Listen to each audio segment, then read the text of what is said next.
Ahlan wa sahlan, everyone. Assalamu alaikum. Hello, my name is Dr. David Clare, and I'm lecturer in Drama and Theatre Studies at Mary Immaculate College, University of Limerick in Ireland. I was invited to give this guest lecture to the students at the University of Anbar in Iraq by Dr. Majeed Mohammed Midhin, and it's great to have the opportunity to speak to you here today. My paper is on the disputed authorship of Brendan Behan's The Hostage. Ever since its premiere in London in 1958, critics have debated the extent to which Brendan Behan's The Hostage, the English language version of his Irish language play Untitled, is a product of the Dubliner's imagination and pen.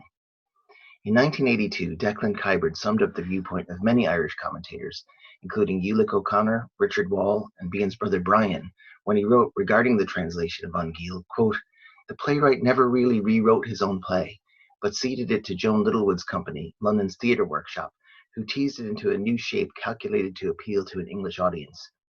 Untitled, a spare and austere tragedy, became The Hostage, a music hall variety show with topical references to Profumo, Macmillan, risky homosexuality, and Jane Mansfield." End quote. Some anti-hostage critics, when assessing Littlewood's role in the play's transformation, bizarrely ascribed deliberate English imperialist motives to this socialist woman and her left-wing, anti-imperialist East End working-class theatre company. Kyberd later softened on The Hostage, coming to see its value by learning to regard the play as, quote, "less a misinterpretation of Untitled than a massively different text," end quote. Treating Untitled and The Hostage as two separate texts has been endorsed by several later commentators, including, among others, Clíona ní Riordan, Micheál McCraw, and Patrick Lonergan. However, all of these critics remain relatively ambivalent regarding the extent of Littlewood's input into the English language version of the play. Among the critics who argue for the superiority of the austere Untitled to the rabble-rousing The Hostage, Richard Wall makes the most persuasive case, and he mitigates his disparagement of Littlewood and her company by simple virtue of the fact that Behan was, in his words, a willing participant in the transformation of Untitled. He hints, however, like other critics hostile to the English language version of the play, that Behan's laziness and drunkenness made his cooperation with Littlewood essentially a foregone conclusion. Over the years, the myth that Behan never really rewrote his own play grew to the extent that Elizabeth Butler Cullingford, in her important 2001 study, Ireland's Others, was able to complacently write that Behan, quote, "allowed Joan Littlewood to adapt Untitled," end quote, and to repeatedly claim that key aspects of The Hostage were attributable to, quote, "Littlewood and Behan," end quote. While Cullingford treats the play favorably in her book, her implication that Littlewood effectively co-wrote The Hostage obviously did nothing to challenge the views of critics who disparaged the work for its perceived Englishness. Since the play's translation, a few brave critics, including Colbert Carney and John Brannigan, have argued strongly for the merits of The Hostage and have regarded the play as more Behan's work than Littlewood's. Carney, however, still regards Untitled as a superior work. He feels that The Hostage was hampered by the showman Behan, who was, quote, "delighted to supply songs, snippets, and jokes as they were required by Littlewood," end quote. He also suggests that while the play itself may be the work of Behan, quote, "the principles of the play are those of Miss Littlewood rather than those of the author of Untitled," end quote.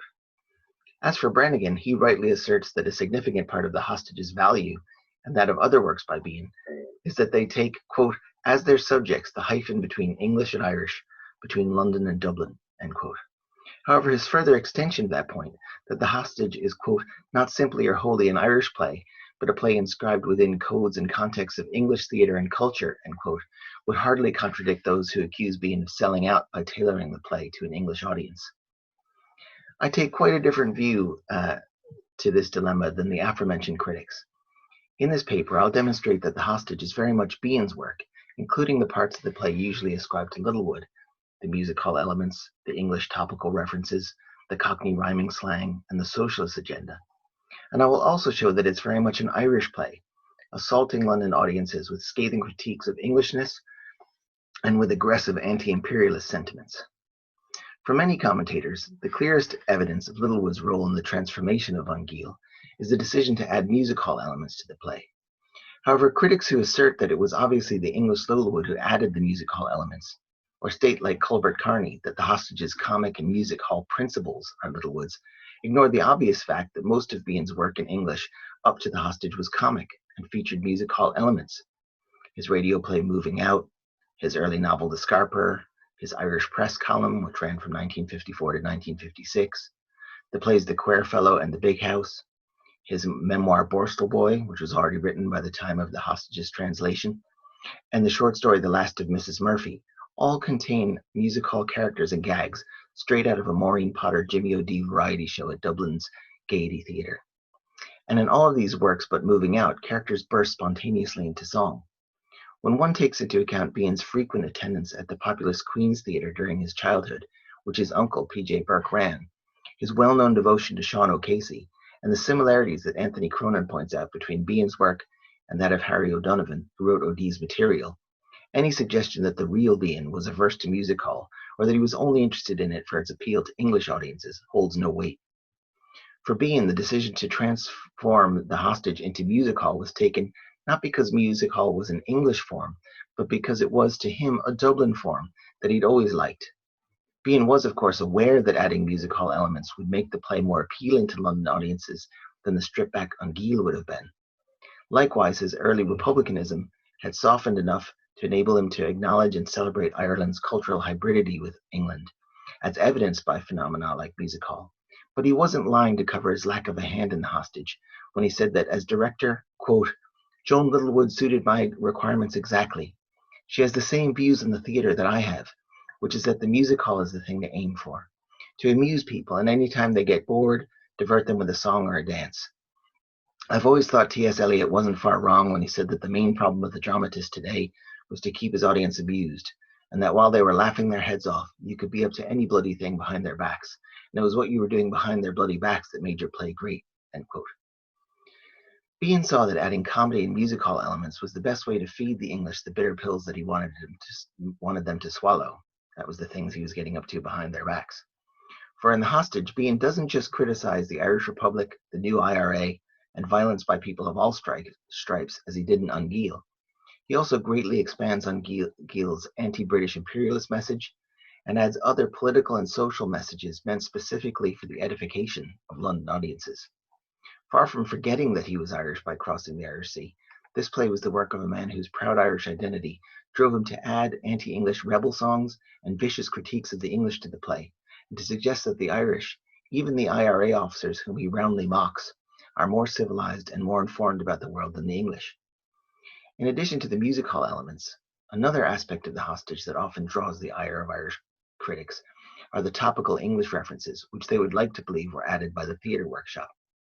There's a fundamental problem with this conclusion, however, the fact that Behan always filled his writing with topical references to build intimacy with readers and audience members. In his Irish Press column, Behan filled the pieces with place names and people from the news and popular media that readers would congratulate themselves for recognizing. In his interviews and journalistic pieces for American audiences, Behan repeatedly alluded to relatively obscure American places and made wide-ranging and timely topical references, including allusions to Utica, a town in upstate New York, Yankee Stadium, the Daughters of the American Revolution, Fidel Castro, the Forest Lawn Pet Cemetery in California, and countless figures from American history and popular culture. In Canada, he name-checked Toronto Transit Commissioner William Russell, Goose Bay, Canadian newspaper moguls in London's Fleet Street, and Canada Dry Ginger Ale. Obviously, reaching out to his audience in this way was part of Behan's method. Therefore, even the most obscure English references in The Hostage, the leading candidate probably being the line, quote, "male, female, or Whiston male," end quote, are not beyond Behan's reach, confirming that, quote, Behan's regular visits to London pubs during the rehearsals for The Hostage were not wholly unproductive, since he borrowed from and adapted the humor and songs he found there, end quote, as Brannigan has written. In addition to Behan's own liberal use of topical references elsewhere, Ungiel itself contains several intended to build intimacy with its original Dublin audiences. There are several allusions to famous Irish people and historical events, as well as references to, for example, Busaras bus station, Arbor Hill, Dublin Jackines, Clontarf, Frongoch Camp in Wales, where Republican prisoners were kept, Arnott's department store, and the Mansion House. Likewise, The Hostage Leslie makes English topical references, name-checking Tommy Steele, Sir Edmund Hillary, and Klaus Fuchs. Finally, the reference to Jane Mansfield and Marilyn Monroe in The Hostage, which is often cited as evidence of the English language version's supposed corruption at the hands of Littlewood, actually appears in Ungiel as well. Related to the accusation that Littlewood's company added the topical references is the charge that they also added the Cockney rhyming slang. This, however, ignores the fact that Behan, familiar with Cockney rhyming slang since he spent time in prisons in Borstal in England when younger, repeatedly used it in his writings prior to The Hostage, as Brannigan has noted. This is never more true than in the early novel The Scarperer, in which Dublin men who have lived for a time or served time in England repeatedly use or recognize it. I'm now going to consider the lines and scenes not in Anguille. To fully consider the extent to which The Hostage is Behan's work, it's imperative that we examine the scenes from the English language version that were not present in Anguille and determine when, how, and why these scenes were added. In order to do this, we must first briefly retrace the history of the play's composition and translation. In the summer of 1957, Ribord Magaron of Gael-Linn, an organization committed to the promotion of the Irish language in Ireland, invited Behan to write a play for production at the Damer Hall, the theatre that the organization ran in Dublin. Behan started writing the play that September, and although it was mostly completed by the time he returned from a writing holiday in Ibiza in January 1958, Behan kept tinkering with it, making revisions and additions right up to the play's opening on Bloomsday, that is the 16th of June, 1958. The play, which was directed by Frank Dermody, had a commercially successful 2-week run, and, as Richard Wall has shown, it received excellent reviews in the English language papers and a mix of hostile and lukewarm reviews in the Irish language papers. Behan himself was happy with the play's success, but tellingly, he felt that Dermody's version was more quote-unquote subdued than he would have liked. When Joan Littlewood asked Behan to translate Anguille into English for the theatre workshop, it was at least partially his disappointment with the tameness of Anguille, as much as any encouragement from Littlewood, that inspired him to make the English language version much more full of manic energy. It is also Behan, rather than Littlewood, who must be praised or blamed for the final play text, for several reasons which I will now discuss. There are many legendary stories about the genesis of The Hostage. The proven unreliability of the various accounts of the play's origins, especially those by Littlewood, mean that the story of its translation and production are, as Brannigan has noted, quote, as dramatic and fictive as the play itself, end quote. What becomes clear in all of the accounts is that Behan provided the theatre workshop with a draft translation of the play, which had gaps in it, to which he intended to add scenes and new characters. The third act also seems to have been missing from what he originally submitted. This originally submitted translation of Anguille was completely Behan's work. It certainly wasn't Littlewood or members of her company who made the translation from the Irish language. And it is noteworthy that the translation of the parts of the play that were preserved from the Irish language version strongly resemble Richard Wall's translation of Anguille, the main difference being in tone. The Hostage is, of course, more comic and ironic than its Irish language predecessor. The theatre workshop, which was in dire financial straits after the withdrawal of most of their grants in early 1958, planned for a 14th of October opening, in desperate need of a hit. Stakes were high, and the financial pressures only added to the frustration that Littlewood and her partner Jerry Raffles felt as Behan dragged his feet completing the play.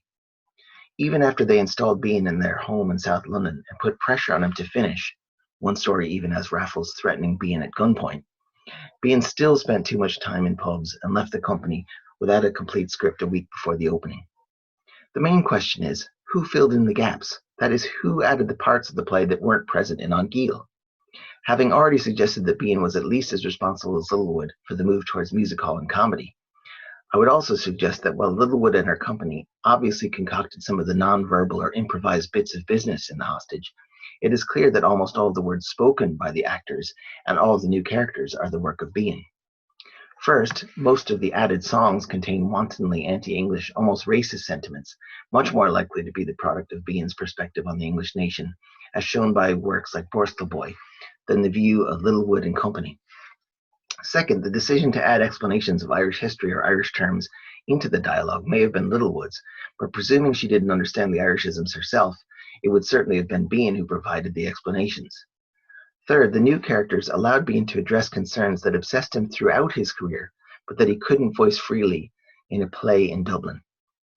While Ulick O'Connor suggests that the added characters of the social worker, Miss Gilchrist, and the civil servant, Mr. Mulady, are, quote, caricatures of English and not Irish stereotypes, end quote. O'Connor is presumably thinking of Salvation Army-style godbotherers. They are clearly Behan's satirical comment on hypocritical middle-class Catholics in the mid-20th century Irish Republic, as Michael Pearce has demonstrated. After all, as Brannigan points out, the new Irish bourgeoisie and pietists were common, quote, targets of Behan's derision, end quote. Likewise, Alan Simpson's hint, happily cited by others, that the addition of the homosexual characters occurred, quote, somewhere between Stephen's Green and the King's Road, end quote, implies that their addition is another element in Littlewood's alleged corruption of Ungiel. This ignores the fact that the bisexual Behan was always interested in addressing homosexuality in his work, whether it was in Borstal Boy, his beautiful Irish language poem written in tribute to Oscar Wilde, The Quare Fellow, through the character of the other fellow, or his classic short story, After the Wake. Likewise, among the homosexual characters, the addition of the black character, Princess Grace, is crucial to Behan's linking of the Irish to other disadvantaged peoples in the play. During one of the mob scenes, Princess Grace carries a banner across the stage that says, quote, keep Ireland black, end quote. As Elizabeth Butler Cullingford argues, quote, the Irish origins of the film star Grace Kelly, who became Princess Grace of Monaco, suggests that the character of Princess Grace is an example of the tendency to equate the ethnic disadvantage of Irishness with the racial disadvantage of blackness in Irish writing, end quote. So why didn't Behan add these scenes to Ungiel? It must be remembered that while Behan could safely make the milder critiques of the IRA and Eamon de Valera that he makes in Ungiel, especially since he was writing in the Irish language, the much harsher comments on the Irish Republic's leadership, its middle classes, and its hypocritical Catholic values, as well as the play's engagement with homosexuality, would have been impossible in the pious puritanical Dublin of 1958. Only 1 year before, lawsuits were taken against the Pike Theatre, following the supposed appearance of a condom on stage and a production of Tennessee Williams's The Rose Tattoo. The cost of battling those lawsuits would destroy this experimental theatre, where two of Behan's plays had their stage premieres, The Quare Fellow and The Big House, which had originally been a radio play broadcast on BBC's third programme. Likewise, since independence, Irish writers who tried to write about homosexuality, even in a relatively discreet way, like Kate O'Brien, were persecuted for their efforts. O'Brien's Mary Lavelle and The Land of Spices were both banned by the Free State. By the time As Music in Splendor, her most overtly gay novel, was published in 1958, she was being, quote, critically neglected, end quote, for which we can read ignored, in Ireland. In such an atmosphere, Behan, in the words of Cullingford, quote, knew to keep overtly gay characters out of the Dublin theatre, end quote. So in contrast to the alleged greater honesty of Ungiel, it is actually the hostage performed outside of the restrictive Republic of Ireland that Behan got to speak more freely about concerns that were near to his heart. As Pearce suggests, it is actually the original Irish language version, which was the more politically compromised version of the play. Contrary to what critics have argued, Littlewood's company were also not responsible for playing up the socialist agenda in The Hostage. Behan was a socialist himself. Socialist ideas were drilled into him from a young age by the working class men in his family, who worked as house painters and who taught him about the exploitation of workers by the boss class, and who frequently railed against the criminal idleness of the upper classes. Although in later life Behan's socialism was tempered somewhat by his own disillusionment with all rigid ideologies, his socialist upbringing remained a potent force in his psyche, strongly informing his view of the world, and as critics like Kybert and Pearce have shown, importantly influencing his poetry and plays. The two most direct engagements with socialism and The Hostage fall completely in line with views being expressed in works before Ungiel.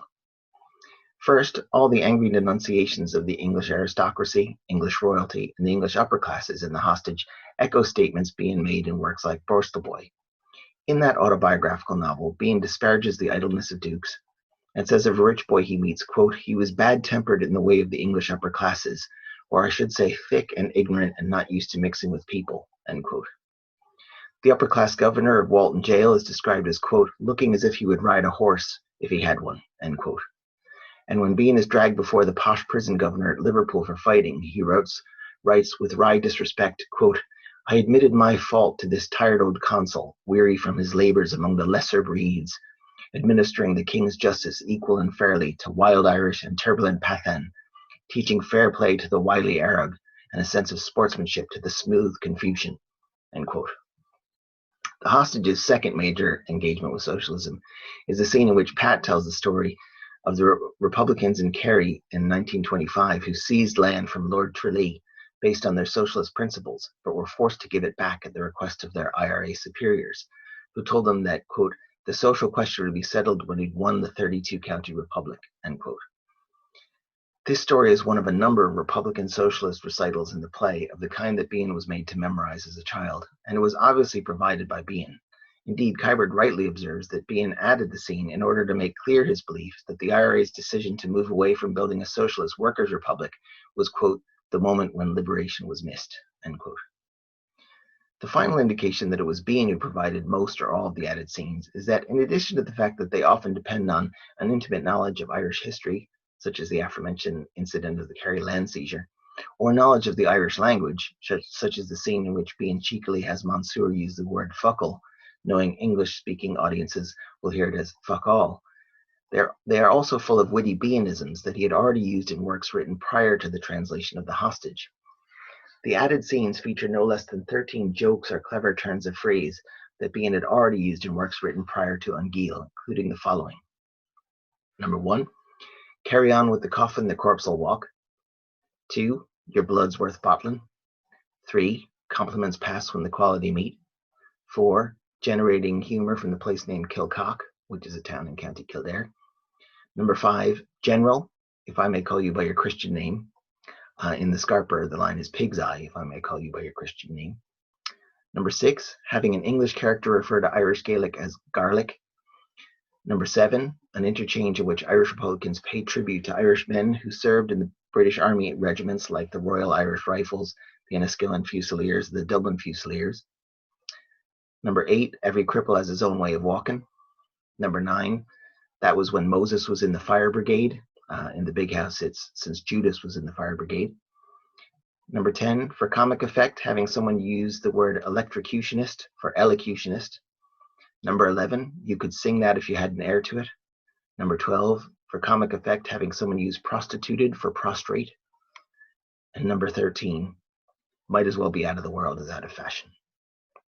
When Behan, as legend had it, wrote the added scenes on stray bits of scrap paper or phoned them into Littlewood and Raffles from the pub, he obviously, under the pressure of writing to the deadline of The Hostage's opening night, relied on good lines and little anecdotes that had already met with success in the pieces of writing he'd done for smaller Irish audiences, or in the case of the big house, smaller English radio audiences.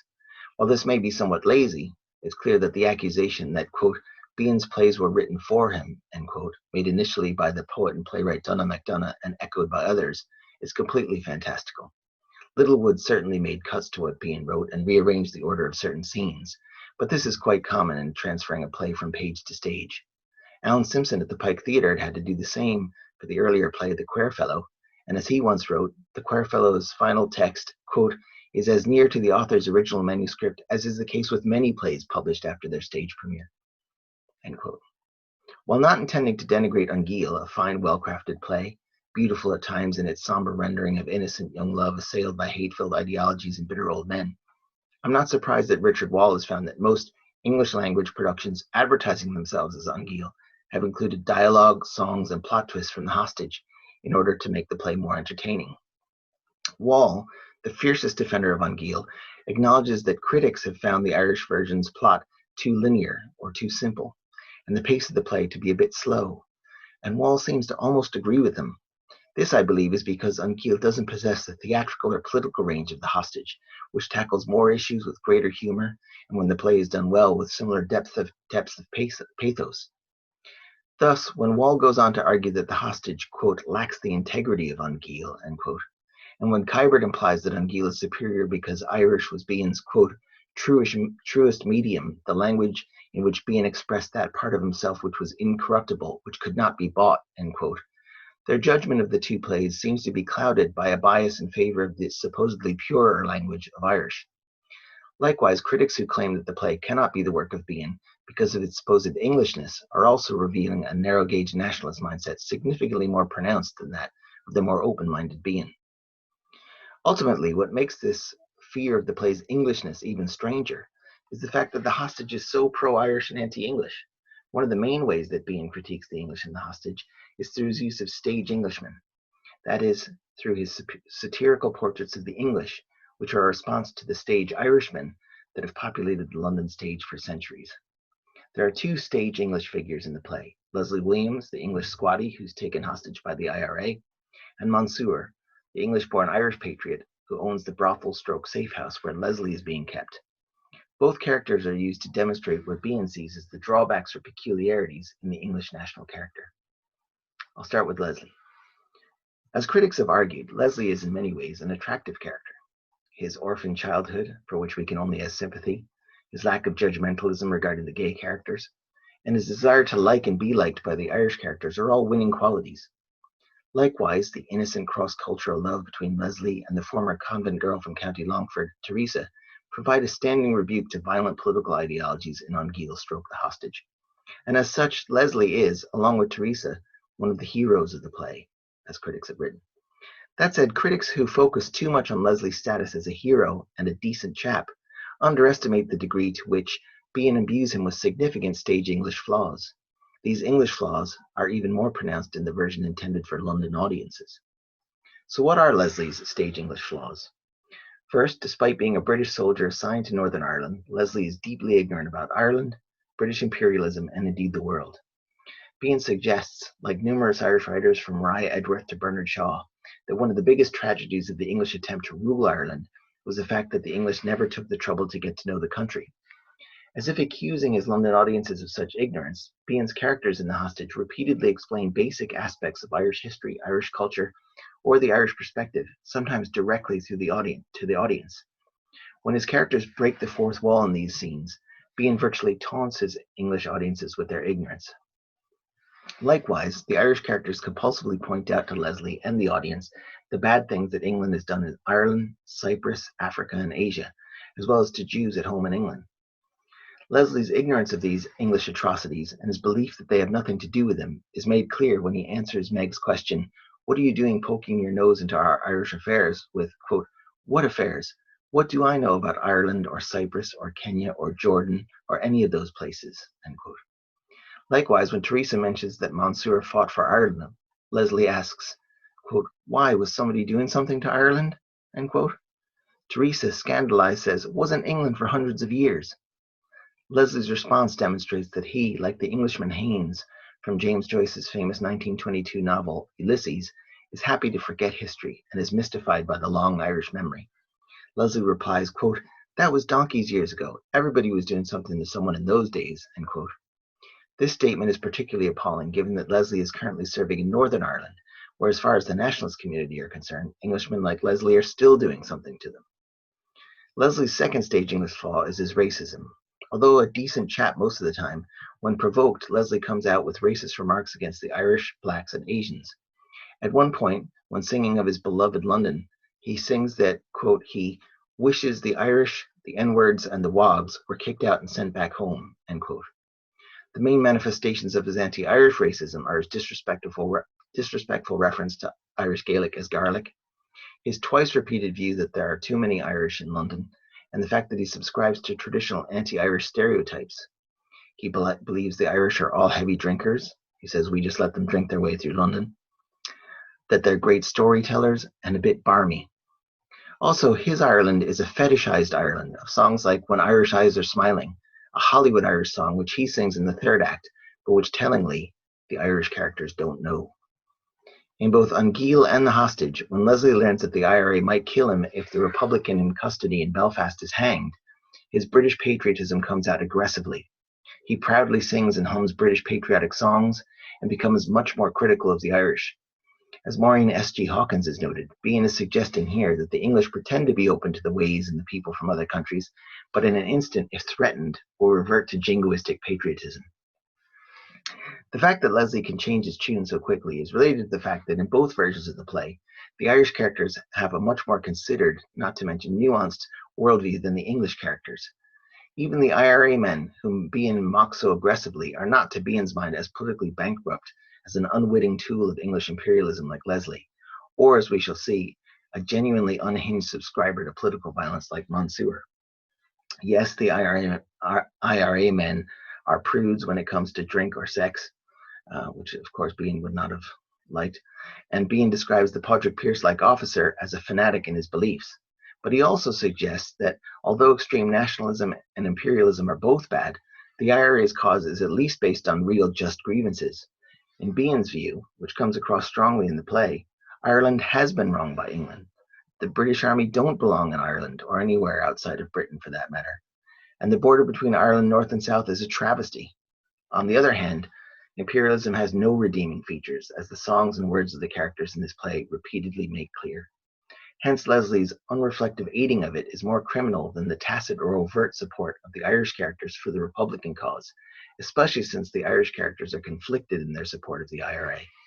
Whereas Leslie doesn't analyze what he's doing in Northern Ireland, Pat, the disillusioned Republican, Meg, Teresa, and the quote-unquote West Brit Catholic middle-class characters all wrestle with the rights and wrongs of helping the IRA and hurting Leslie. Even the IRA men are more humane, it is suggested, than the English authorities against whom they are struggling.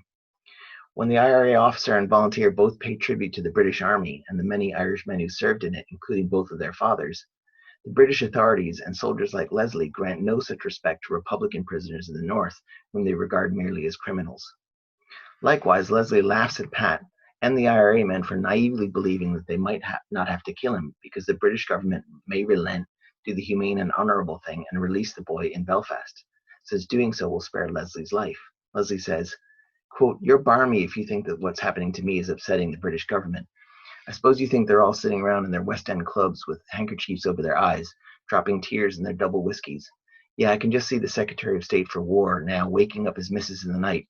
Oh, Isabel Cynthia, love, I can hardly get a wink of sleep wondering what's happening to that poor Bleeder Williams," end quote.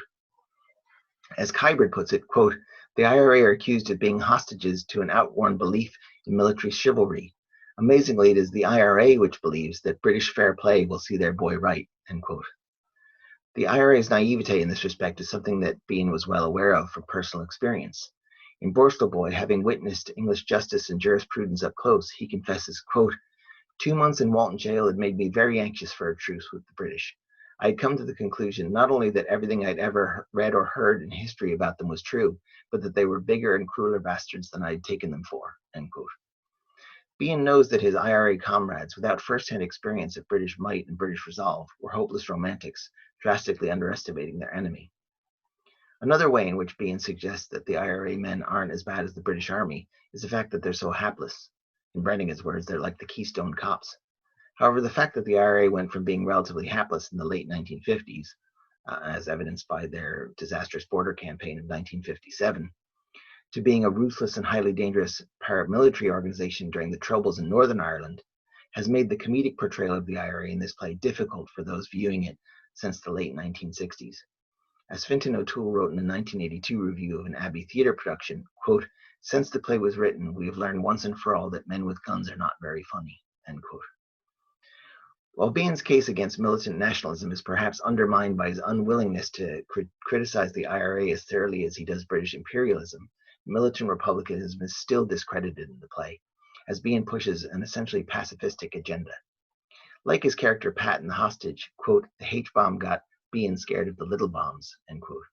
And it's abundantly clear that he regards Leslie's death at the end as a useless tragedy. The pacifist Behan ingeniously incarnates the madness of both militant nationalism and militant imperialism in the figure of Monsieur, the confused, English-born Irish Republican who, as Cullingford suggests, is a stage Irishman and a stage Englishman, all at the same time. I move on to Monsieur. At first glance, the character of Monsieur appears to be another example of Behan mocking the aristocratic Anglo-Irish, as he had in his radio play The Big House. However, Behan was deeply bemused by the Irish patriotism of men he considered to be unequivocally English, men like Erskine Childers, David Robinson, Robert Barton, and Claude Chavas, all of whom fought for Irish independence, and then on the Republican side during the Civil War. While all of these men were, on some level, Anglo-Irish, the fact that they were educated in England and had, as one commentator put it, peculiarly English manners, meant that their Irish comrades were often bewildered and bemused by their extreme dedication to Ireland. Monsieur is a satirical portrait of this type of quote-unquote Englishman, and is therefore Behan's comment on the English and not the Anglo-Irish. While Behan had all of these supposed Englishmen in mind when creating Monsieur, Claude Chavas was, as Michael O'Sullivan points out, clearly the primary model for Monsieur.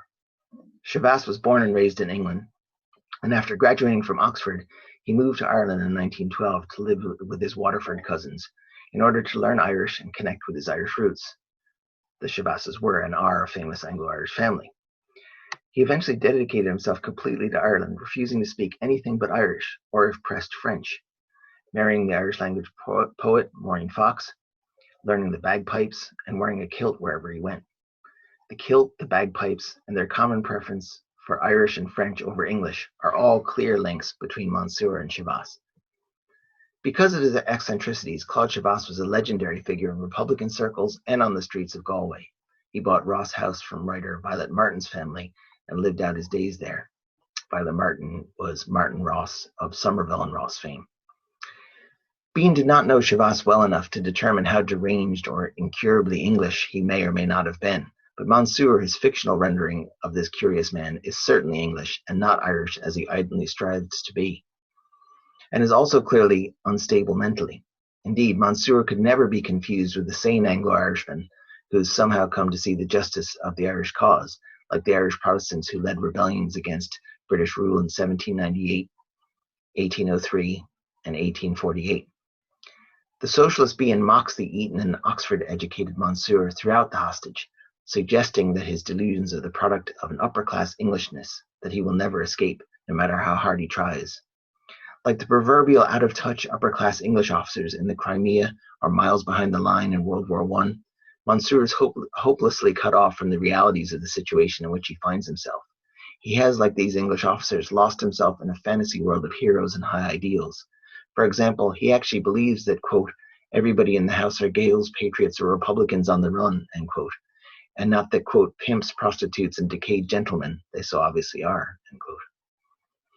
Monsieur's outward performance of Irishness, begun after, quote, discovering one day that he was Anglo-Irish, end quote, is likewise patently absurd, and despite his clear desire to demonstrate an authentic Irishness, quite stage Irish.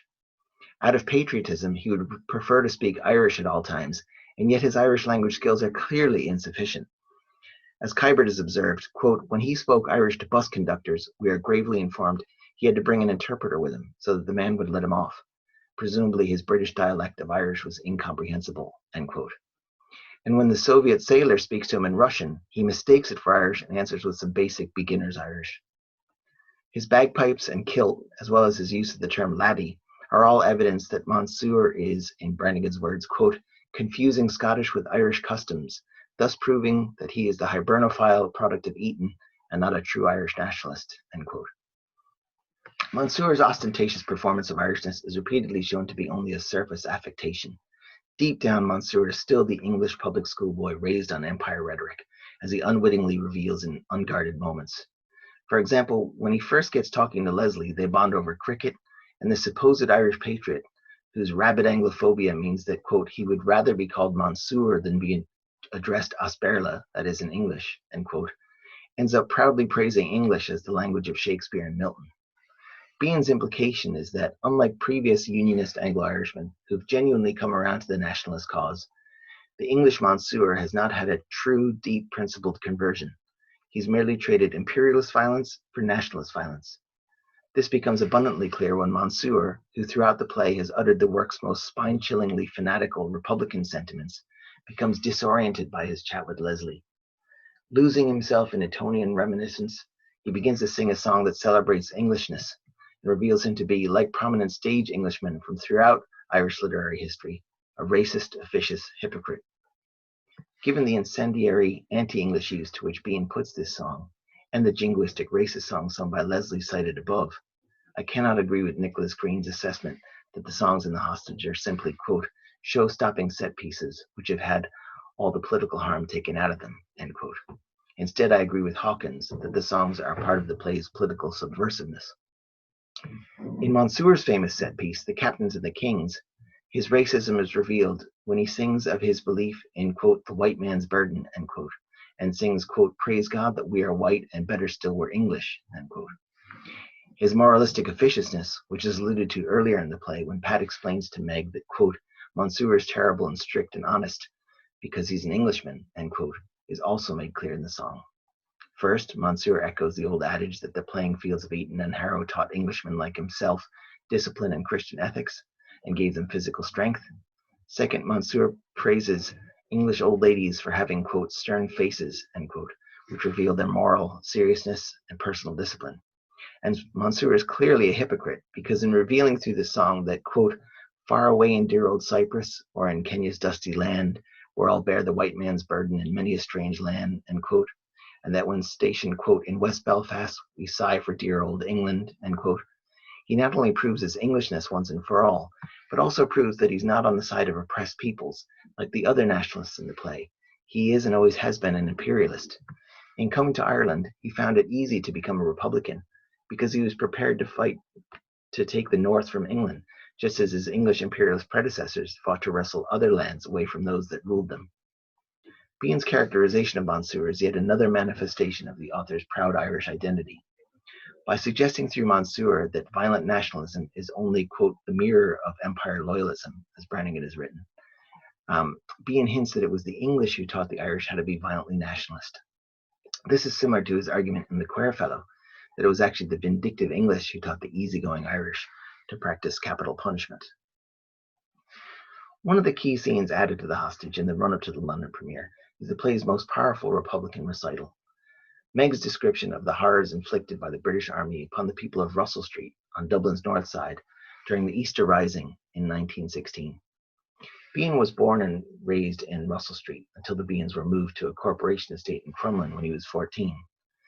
Behan's anger over the horrors visited upon his people by the British Army, albeit 7 years before his birth, is palpable in Meg's telling of the story. It seems that in having the opportunity to address an English audience in a play about Anglo-Irish relations, Behan can't resist the urge to shame the English by telling them what was done to, quote, old men and women, the bedridden and the cripples, and mothers with their infants, end quote, by the supposedly heroic British Army. He exposes the wantonly indiscriminate, wildly disproportionate nature of the English military response to the Rising, as well as the lack of respect for the British loyalty of many Dublin citizens, by having Meg recount that, quote, in one room they found the remains of an old woman. Her son's British Army helmet and gas mask were still hanging on the wall. He had died fighting on the Somme, end quote.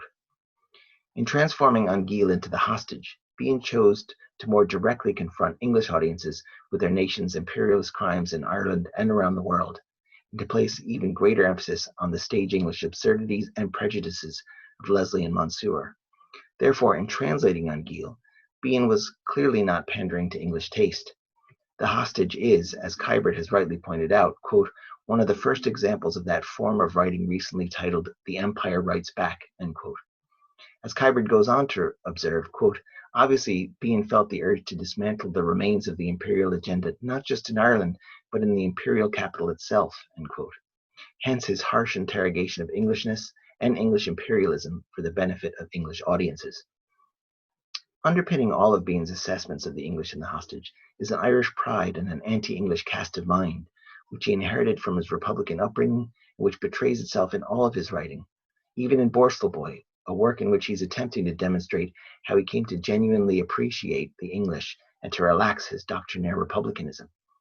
In the end, it is the presence of this perspective in The Hostage, as well as the textual evidence cited above, that reveals the play to be the work of Behan himself.